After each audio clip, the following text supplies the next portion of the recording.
আমাদের শরণাগতিকে, আমার শরণাগতি কত পার্সেন্ট?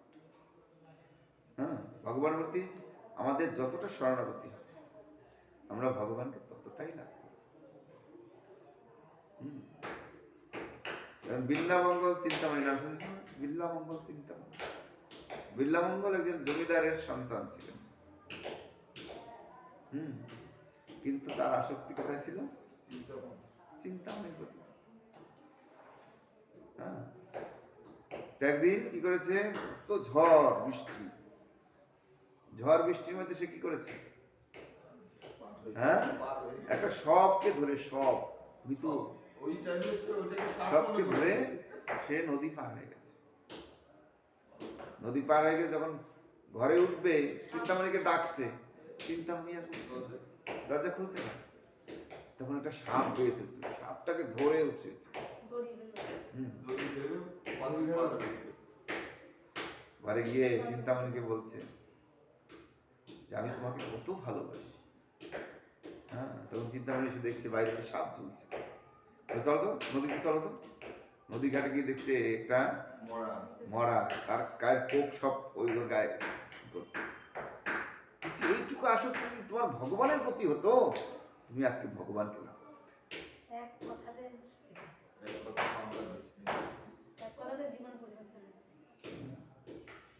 আর সেই এক কথায় বিল্লামঙ্গল সবকিছু ছেড়ে কি করছেন, কৃষ্ণ ভক্তি করে।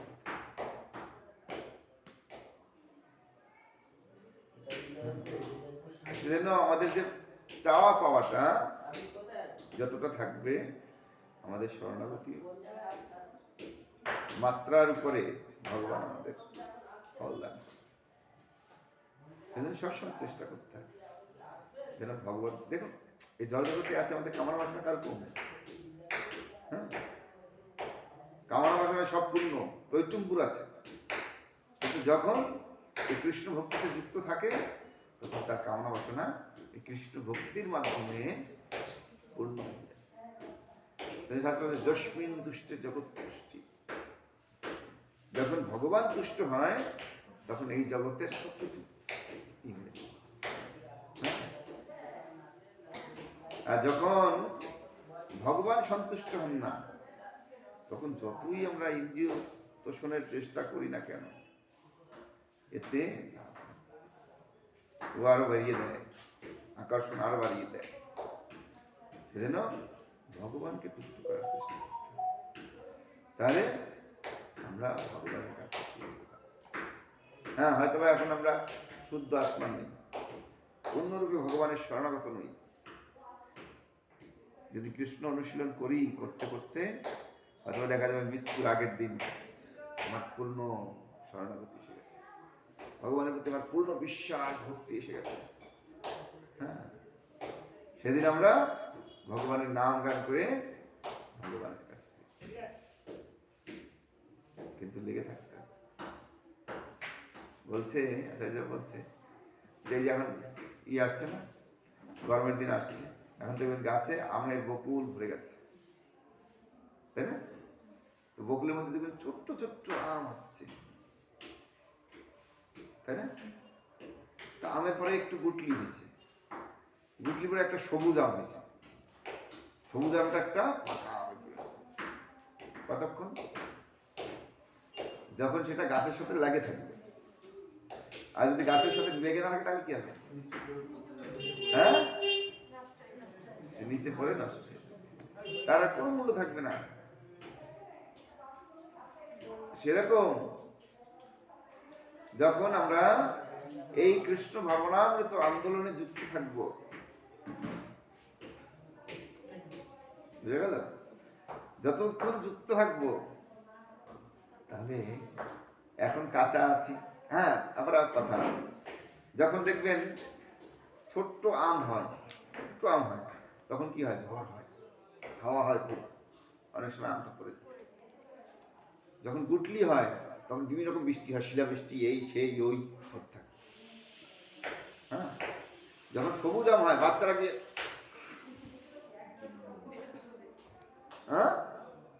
ঢিলা ছাড়ে, আমটাকে খাওয়ার জন্য। কিন্তু দেখবেন তারপরে অনেকটা আম টিকে থাকে, টিকে থাকার পরে কি হয়, সে একদিন পাকে। সেরকম আমাদের ভক্তি জীবন অনেক আসবে ঝামেলা, সমস্যার আর অন্ত নাই। আজকে তো কালকেও, কালকেও তো পরশু, হ্যাঁ, এই ঝামেলা সেই ঝামেলা ওই ঝামেলা, অনেক কিছু আমাদের ভক্তি জীবনের সাথে। কিন্তু আমাকে টিকে থাকতে হবে। যদি টিকে থাকি, একদিন না একদিন ঠিক দেখে যাব। আর যদি ঢিল খেয়ে ঘরে পড়ে যাই, প্রভুপাদ কি বলছেন? প্রভুপাদ বলেছেন, আমি এই ইস্কনের জাহাজটাকে তৈরি করেছি, ইস্কন রূপ আমি জাহাজ তৈরি করেছি। এই জাহাজে যে থাকবে তাকে আমি একদিন ভগবান পৌঁছে দেব। আর যারা এই জাহাজ থেকে ছিটকে পড়ে যাবে, তারা এই সমুদ্রে ডুবে মরবে, তাদের আর ভক্তি হবে না।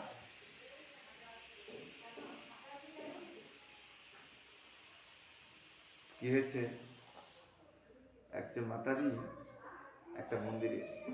দেখুন অনেক জায়গায় মন্দির আছে, মন্দির মন্দির কাম পার্ক, মন্দির কাম পার্ক মনে করছেন, সেখানে জোড়া জোড়া সব বসে গেছে লাইন দিয়ে, পণ্ডিতজি পূজা করেই যাচ্ছে করেই যাচ্ছে। মাতাজি এসে মন্দিরে বলছে, পণ্ডিতজি আপনার মন্দিরে আমি আসবো না। বলে কেন? বলে এখানে এসে আমার মন চঞ্চল হয়ে যায়। হ্যাঁ, ওই যে লাইনে জোরে জোরে বসে আছে সব, হ্যাঁ, ওই দেখে খারাপ লাগছে আমার, আসবো না, মন্দির ভালো ভালো না একেবারে। বলছে মা তুমি একটা কথা শুনবে? বলে হ্যাঁ। বলে তোমাকে একটা হাঁড়ি দেবো, হাঁড়িতে তেল ভরা থাকবে, তো তেল ভরা একটা হাঁড়ি দিয়েছে। বলে তুমি এই হাঁড়িটা নিয়ে মন্দিরটা 7 বার প্রদক্ষিণ করো, যেন 1 ফোঁটা তেল নিচে না পড়ে, সাবধান। তো খুব সাবধানতার সঙ্গে তেলের পাত্র হাতে নিয়েছে, নিয়ে মন্দির প্রদক্ষিণ করছে। 1 পাক, 2 পাক, 3 পাক, 4 পাক, 5 পাক, 6 পাক, 7 পাক ঘুরেছে। তুমি কিছু দেখেছো মা? কোথায় দেখবো আমি, এইটাকে সামলাতেই আমার জীবন যায় যায়, কখন তেল ভোলা মরে যাবে। হ্যাঁ, আমার মনটাকে আমি কোথাও নেওয়ার তো ইট নাই, স্কোপ নেই। হ্যাঁ, আমি তেলের পাত্রের দিকে তাকিয়ে তাকিয়ে আমার সময় কেটে গেছে। আমি কখন দেখবো কে কি করছে না করছে। বলে এইটাই তুমি একনিষ্ঠ মনে যদি ভগবত ভক্তি আরাধনায় যুক্ত হও, তাহলে তুমি তোমার কার্য সমাধান করতে পারো। আর যদি না, এখানে একে ঘুরতে থাকো, কে কি করলো কে কি করলো, তাহলে তুমি তোমার মন চঞ্চল হবে। সেজন্য একনিষ্ঠ মন এবং ভগবানের প্রতি পূর্ণ বিশ্বাস ভক্তিতে যুক্ত হয়ে আমাদের ভগবত আরাধনার মাধ্যমে ভক্তি করতে। সেজন্য শাস্ত্র বলছে আরাধনানাং সর্বেশাং বিষ্ণু আরাধনা পরম। সমস্ত আরাধনার মধ্যে ভগবত আরাধনা, কৃষ্ণ আরাধনা, এই যেখানে বলছেন যে কৃষ্ণ ভক্তি হচ্ছে সর্বশ্রেষ্ঠ। হ্যাঁ, এই কৃষ্ণ ভক্তির সঙ্গে যুক্ত থাকতে হবে, তাহলে কৃষ্ণ একদিন না একদিন আমার ঠিক কি পাবো। আর কৃষ্ণ আরাধনা যদি যুক্ত না থাকে, হ্যাঁ ওই মন্দির ভালো না, যাবো না, না এটা আমাদের মন্দির, ওইটা ওদের মন্দির।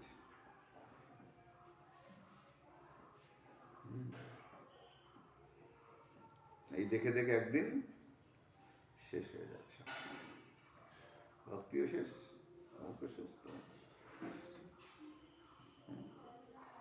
সেজন্য রূপে ভক্তি আরাধনা করতে হবে, ভগবানের আরাধনা যুক্ত থাকতে হবে একনিষ্ঠতার সঙ্গে, তখন আমরা ভগবানকে লাভ করতে পারি। আর যদি একনিষ্ঠ আরাধনা না হয়, সেই আরাধনা ভগবানকে লাভ হয়। শাস্ত্র বলছে, কোটি জন্ম করে যদি নাম সংকীর্তন, তবুও না পায় শ্রীকৃষ্ণ। একনিষ্ঠতা হারিয়ে যদি কোটি জন্ম সংকীর্তন করি, তাহলেও কৃষ্ণ পেলাম।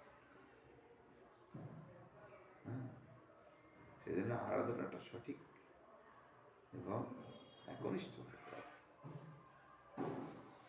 নাহলে ভগবান কখনো সন্তুষ্ট হবে না। ভগবানকে সন্তুষ্ট করে, আর ভগবান সন্তুষ্ট না হলে বাতি জ্বলবে না। ভগবানকে সন্তুষ্ট করার জন্য, আর ভগবান সন্তুষ্ট করলে হলে আমাদের সমস্ত সমস্যা হয়ে যাবে। হ্যাঁ, আমাদের সমস্ত সমস্যাই কেটে যাবে। ভগবান যদি সন্তুষ্ট না হয়, তা সমস্যা আরো বাড়বে। আমাদের জীবনে অনেক সমস্যা থাকতে পারে, সবার জীবন আছে, কে ভালোই যাবে, থাকতে পারে সমস্যা, কিন্তু সমস্যার সমাধানের একমাত্র মালিক কে? গোবিন্দ। তো ভগবান আমাদের সমস্ত সমস্যার সমাধান করবেন তখনই, যখন আমরা তার প্রতি পূর্ণরূপে শরণাগত হব।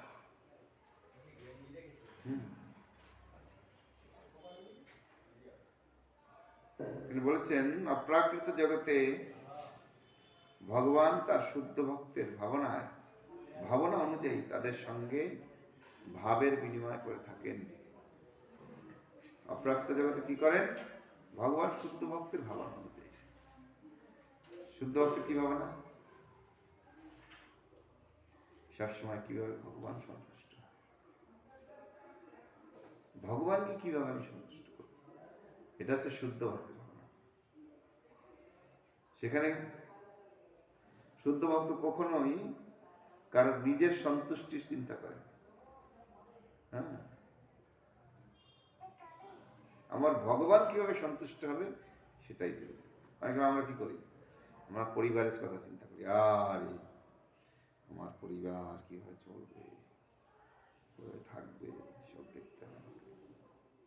ভগবান আমাকে খাওয়াবে।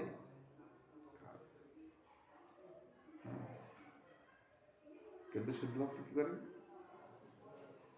সবসময় ভগবানের উপরে সবকিছু দিয়ে ছেড়ে রাখেন। যেমন আমি একটা আগে কথা বলেছিলাম না, কি নাম যেন ওনার, মেহতা, নরসিংহ মেহতা। নরসিংহ মেহতা উনি ছিলেন একজন ভক্ত, ভগবানের ভক্ত, সবসময় জপ করতেন। হ্যাঁ, সবসময় জপ করতেন, ভগবান নাম করতেন সবসময়। তখন ওনার মেয়ে ঘরে বড় হয়ে গেছে। হ্যাঁ, আগের দিনে তো 13 বছর 14 বছরে বিয়ে দিত, তো মেয়ের বয়স 16 হয়ে গেছে। তো মেয়ে বারবার বাবার কাছে, বাবা আমার কি বিয়ে হবে না? আমার বান্ধবী টান্ধবী সবার বিয়ে হয়ে গেছে, হ্যাঁ, এবারে কারোর সাথে চলবো সেরকম মেয়ে নেই তো, সবাই ছোট ছোট। হ্যাঁ, আমার বয়সী সবার বিয়ে হয়ে গেছে, এখন আমার বিয়ে হবে। ও আমার কি বিয়ে হবে না? বলে হবে মেয়ে, বেটা হবে, তুই চিন্তা করিস না, আমার একটু ভগবান ভালো করে ভগবানের নাম করতে দে, ঠিক তোর বিয়ে হবে, তুই এত চিন্তা করিস কেন? আমি চিন্তা করি, তুই কেন চিন্তা করিস? না বাবা কি বলবো, দেখো সবার তো বিয়ে হয়ে গেছে, তুমি তো আমার বিয়ে নিয়ে কোনো করো না। না কেউ আসে দেখতে, না কেউ কথা শোনে, নাকি হ্যাঁ, আমি জানি না আমার বিয়ে হবে কিনা। বলে হবে, তারা চিন্তা করিস না, বিয়ে হবে। তো কয়েকদিন পরে একজন রাজপুত্র এসছেন দেখতে, দেখে ডেকে তারা পাকা কথা দিয়ে গেছে যে না, তোমার মেয়েকে নেবো আমরা, হ্যাঁ অমুক দিন নেব, ঠিক আছে, তারিখ করে গেছে। এখন বিয়ের 1 মাস বাকি, মানুষ তো বিয়ের 2 মাস 3 মাস আগের থেকে সবকিছু তৈরি করে। তো বাপ দেখছে শুধু জবই করছে, আর কিছু করছে না। ও বাপ, তা আমার বিয়ের নিমন্ত্রণ করবো না, কেউ কোনো বাজার টাজার করছে না, কিছু করছে না, কি ঘটনা কি, একটু করো না। তুই এত ডিস্টার্ব করিস কেন আমাকে, একটু জব করি, আমাকে জব করতে দে, সব হয়ে যাবে। তুই নিয়ে চিন্তা করিস কেন, কি হবে কি হবে না, সব হবে, চিন্তা করিস না। তো 1 মাস কেটে গেছে, এখন মাত্র 10 দিন আছে। দেখছি বাপ কিছুই করছে না, বাজার টাজার। ও ওই টেন্টের লোকেদের তো বললে না এখন, না ওই রান্নার লোকে তো বললে না, কই কেউ তো বললে না, ঢোল টোল বাজাবে, কিছু করবে, এই করবে, তো কেউ তো বললে না বাবা। তুই চিন্তা করিস না, সব হবে। হ্যাঁ, তোরা তো কি সমস্যা, আমি তো আছি না, আমাকে একটু জব টপ করতে তুই ভালো করে। হ্যাঁ, 3 দিন বাকি, দেখছি বাবা কিচ্ছু করছে না। তুমি বারবার বাবার কাছে যাচ্ছে, ও বাবা তাহলে কি আমার বিয়েটা হবে না আবার? আমি তো দেখছি তুমি কিছুই করছো না, হ্যাঁ, তাহলে কি আমার বিয়ে হবে না? বাবা বলছে হবে। আরে তোর বিয়ে হবে, চিন্তা করিস না তুই, তোর বিয়ে হবে। না মনে হচ্ছে না বাবা, কারণ তুমি তো কিছুই অ্যারেঞ্জ করোনি। এত বড় ঘরের ছেলে, সে আসবে, হ্যাঁ, তাদের তো কিছু খেতে দিতে হবে, তাদের বসতে দিতে হবে, একটা টেন্ট ফেন্ট না হলে কোথায় কি অনুষ্ঠান, বিয়ের অনুষ্ঠান হবে কোথায় হবে? কই কিছুই তো দেখছি না। হবে মা, তুই চিন্তা করিস না, হবে, 1 দিন বাকি আছে। মেয়ে তো বারবার টেনশন করছে আর বাবার কাছে আছে, ও বাবা ওই কিছুই তো দেখছি না, কালকে আমার বিয়ে, আজকে না হয়েছে টেন্ট, না হয়েছে রান্নার ব্যবস্থা, না হয়েছে সাজগোজ, না হয়েছে খাওয়া দাওয়ার ব্যবস্থা, না হয়েছে অতিথি আপ্যায়ন, না হয়েছে কিছু। তাহলে কি আমার বুঝি এবার বিয়েটা হবে না? আমার বিয়ে হবে না? হবে মা, হবে, তোর বিয়ে হবে। তোর বিয়ে হবে না কেন? হ্যাঁ, তোর বিয়ে অবশ্যই হবে। হ্যাঁ, বিয়ের দিন সকালবেলা, ও বা তুমি বাজার টাজার করো, যাও বাজারে যাও, হ্যাঁ যাও না, বাজারে গিয়ে তো সবকিছুই করো না। তুই চিন্তা করিস না, তোর বিয়ে হবে, সবকিছু হবে, তোর নিয়ে চিন্তা করতে না। বলে আমার মনে হচ্ছে না বিয়ে হবে, তুমি তো এখনো বসে বসে জব করছো, তুমি তো আর কিছু করছো না। একটু পরে বরাত আসবে, হ্যাঁ, হিন্দিতে বলে বরাত, বরাতি বা বরপক্ষ, একটু পরেই বরপক্ষরা আসবে, হ্যাঁ, বিয়ে করতে। আর এসে যদি দেখে এরকম, তারা আমাকে বিয়ে করবে, করবে, তুই চিন্তা করিস না, সব হবে, কোনো কিছু বাকি থাকবে না, সব হবে। তো দেখতে দেখতে 4টে বেজে গেছে, মেয়ের তো টেনশন মাথায়। আর কোথা থেকে হাতি ঘোড়া পালকি নিয়ে কারা চলে এসছে, এসে কেউ প্যান্ডেল গাচ্ছে, কেউ রান্না বসাচ্ছে, কেউ সাজাচ্ছে, হ্যাঁ, কেউ সবকিছু করছে। তো টাইম মতো বরাতি বরাতি মানে বর পক্ষরা এসে গেছে, রাত্রেবেলা বিয়ে হয়ে গেছে, হ্যাঁ, সকালবেলা মেয়েকে বিদায় দেবে। মেয়ে বাবার কাছে কাঁদছে, বাবা বলে মা তোর বিয়ে হয়েছে? হ্যাঁ বাবা, খুব সুন্দর করে হয়েছে, হ্যাঁ, খুব ভালো বিয়ে হয়েছে। বলে কি করবো এটা? বলে দেখ, আমি যার আরাধনা করি সে সব সময় আমার দিক, আমার জন্য, আমার জন্য আছে। হ্যাঁ, যেহেতু আমি ভগবান গোবিন্দের আরাধনা করছি, এগুলো সব গোবিন্দের কীর্তি, সেই সব কিছু করেছে। আমার কোনো ক্ষমতা আছে? দেখ, আমি একটা গরিব মানুষ, আমি পারি এরকম রাজকীয় হালে তোর বিয়ে দেওয়া? হ্যাঁ, এরকম ক্ষমতা আমার আছে? নেই। কিন্তু গোবিন্দ হচ্ছেন সমস্ত কিছুর মালিক, সমস্ত কিছুর ভোক্তা, সমস্ত জগতের রাজা, তিনি চাইলে সবকিছু করতে পারেন। হ্যাঁ, সেটা তোমার চিন্তা করতে হবে না, তুমি ভালো করে ভক্তি করো, তার নাম করো, হ্যাঁ, ঠিক তোমার যা কিছু দরকার। গীতা ভগবান বলেছেন, অনন্য চিন্তায়ন্ত মাম যেন জানা পর্যপাসতে তেষাম অভিযুক্তা নাম যোগক্ষেম বহম। এই নয় ভগবান সবকিছু রক্ষা করেন, ভগবান বহন করে। ভগবান কি করেন? সবকিছু বহন করে দিয়ে যান। সেজন্য আমাদেরকে ভগবানের প্রতি পূর্ণ বিশ্বাস এবং ভক্তি সহকারে তার সেবায় যুক্ত করতে হবে। তাহলে ভগবান আমার সব ব্যবস্থা করবে, সব। তার জলজ্জন্ত প্রমাণ কি? রাজমাতা।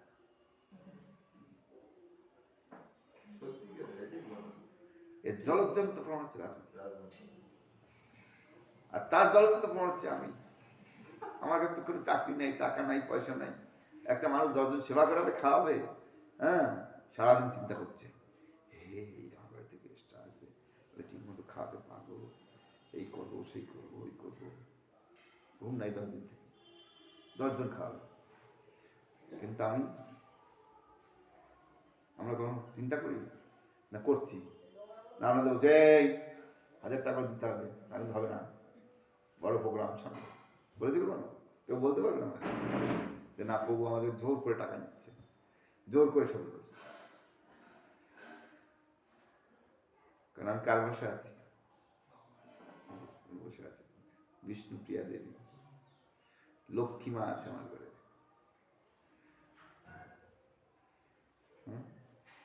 অনেক মন্দিরে দেখছি রান্না করছে, ডেকে ডেকে ফেলে দিচ্ছে। আমরা যা রান্না করি তাই ভগবানের, তাই বিতরণ হয়ে যায়। আমার মনে হয় কোনোদিন বেশি প্রসাদ আমরা নষ্ট করিনি। যেরকম 50 জন রান্না করতে 50 জন গেস্ট আসছে, 100 জন রান্না করলে 100 জনের গেস্ট আসছে। এগুলো হচ্ছে প্রমাণ।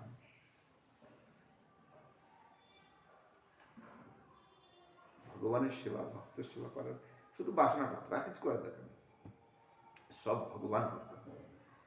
যার আরাধনা করছে, আমাদের আরাধনা ঠিক থাকে, সে আমাকে সব কিছু ভাবে, সর্বতভাবে দেখবে। আর যদি আমার আরাধনার গলতি থাকে, তাহলে সে আমার কিছু করবে না।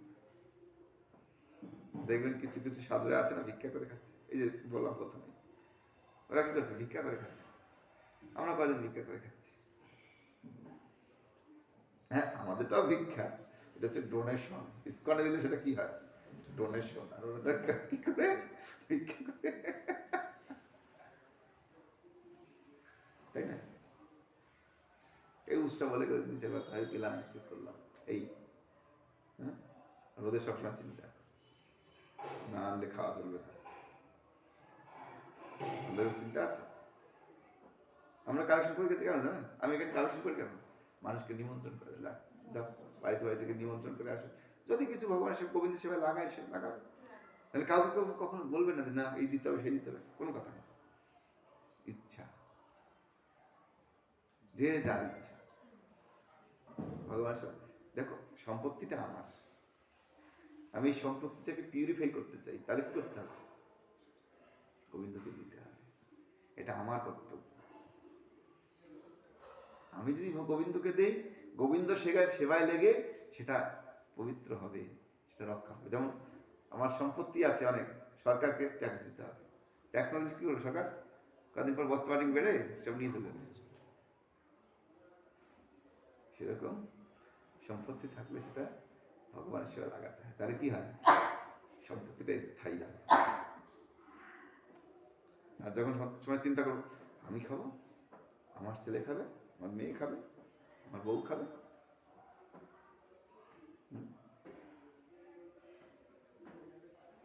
বলছে 3 বৈষ্ণব ঘরে থাকতে কাঁঠাল খাইবে পরে, জানেন তো?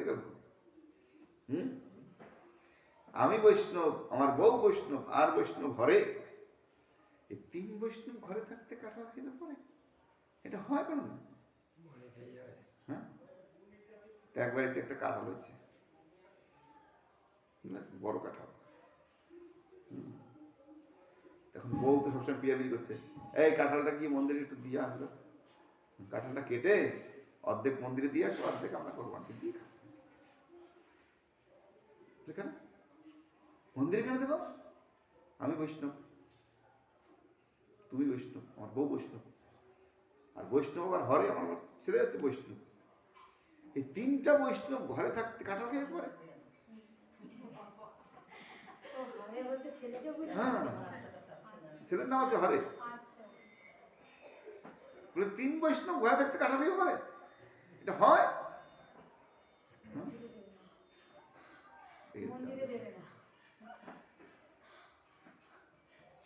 এই জন্য কৃষ্ণ সেবার প্রতি আমাদের মন থাকতে পূর্ণ করতে হয়। শুধু মন করলে দেখবেন ভগবান ঠিক কোথা থেকে থাকতে হবে। আমি আগে ঘরে কিছুদিন ছিলাম, কিন্তু দেখা যেত প্রত্যেক দিন 2 জন 4 জন 5 জন বৈষ্ণব আছে। মা ওইটা এখন মিস করে সবসময়। হ্যাঁ, তুই যখন ঘরে ছিলি তখন কত বৈষ্ণব আমার বাড়িতে এসছে, কত সেবা দিয়েছি, কতই করেছি। হ্যাঁ, এখন কেউ আসে না, তুইও না, কেউ আসে না। আর আমি একা একা ভালো লাগে না আমার।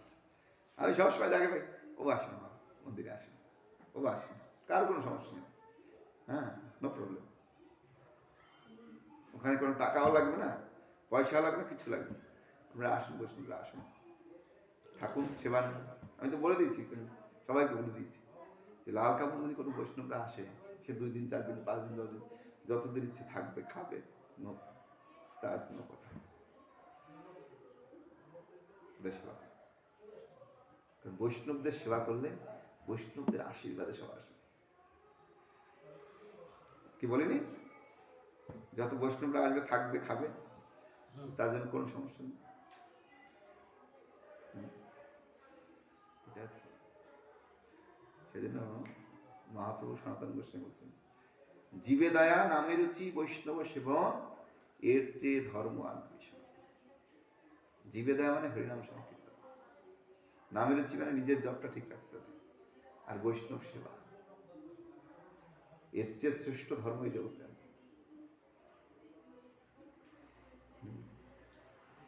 তোমরা করো না করো, আমি তো করি, আমি চালিয়ে যাবো। আমার যতদিন শ্বাস থাকবে ততদিন আমার সেবা, আমি সবসময় চেষ্টা করবো না। হ্যাঁ, সবসময় মন্দিরে ভক্তরা আসবে, প্রসাদ পাবে। দেখুন, আপনি কোনো বড় ইস্কনের মন্দিরে গেলে সেখানে কুপন ছাড়া কিছু হয় না। আর হৃদয়পুরে কোনো কুপন হয়েছে? অনেক মাথা জিজ্ঞেস করছে, প্রভু আপনি কুপন নেন? বলি না, আমি জীবিত থাকতে হবে না। আমি বলি না, কুপন নিয়ে তারা খায় লোককে। ইয়েতে হৃদয়পুরে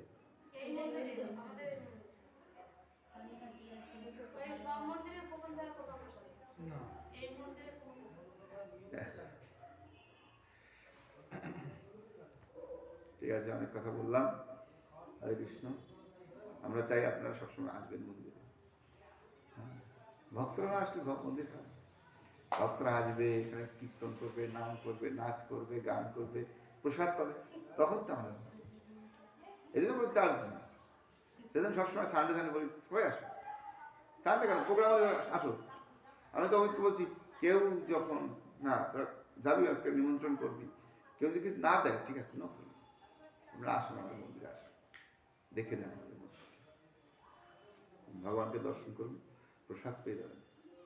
এদিন ভোগ রাগ হবে, প্রসাদ পাবেন।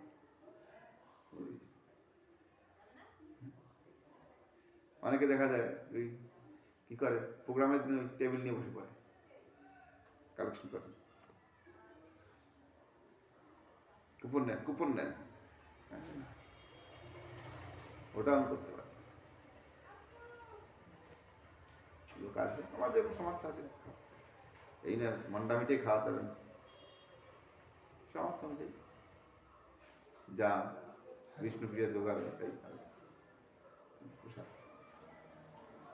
এরকম মানসিকতা মনে থাকতে হবে।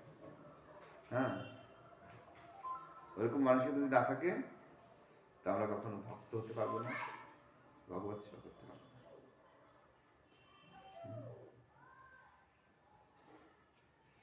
আর একটা জিনিস সাবধান সবাই,